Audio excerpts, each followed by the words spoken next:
Chers élèves de la terminale, nous allons continuer avec l'exemple 2. Voilà, tout à l'heure on avait pris le même exemple, sauf que θ était dans 0 pi. Cette fois-ci, θ est dans pi 2 pi. Maintenant, pour écrire z sous la forme exponentielle, donc ici nous aurons z encore est égal à 1 plus exponentielle de i θ, ce qui nous donne déjà exponentielle de i θ sur 2, multiplié aussi par exponentielle de moins i θ sur 2.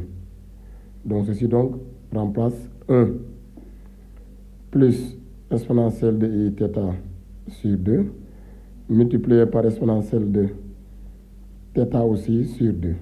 Voilà, multiplié par i.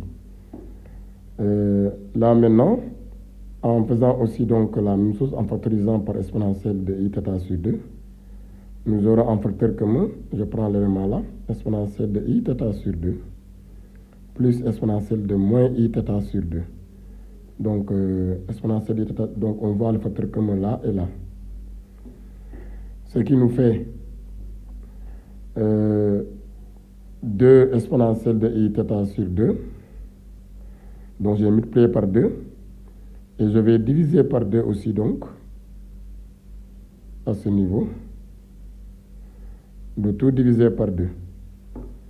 Ceci est égal à cosinus de θ sur 2 par LR. Donc, ça nous fera 2 cos de θ sur 2. Le tout multiplié par exponentielle de i θ sur 2. Maintenant, arrivé là, il nous faut voir maintenant si ceci est positif ou négatif, son signe. Or,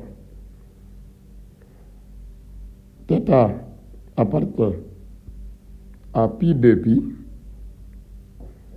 Donc, ceci entraîne que θ sur 2, il est dans, donc là je vais diviser par 2, ça me fera, il est dans pi demi, pi, en divisant par 2 là et là.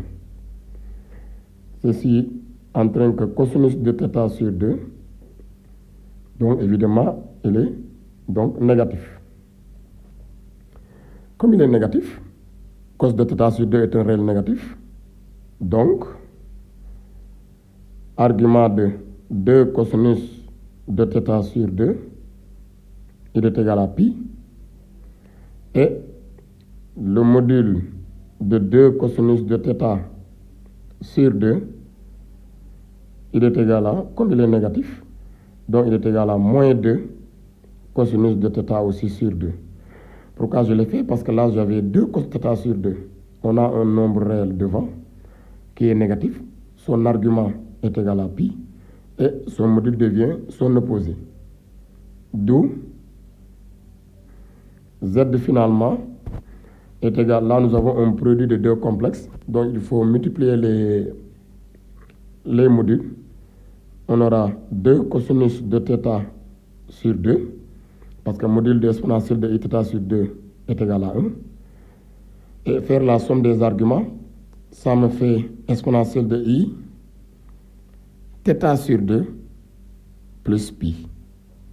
Et finalement, nous avons la forme exponentielle de z. Merci, chers élèves de la terminale, et partagez s'il vous plaît. Et likez aussi.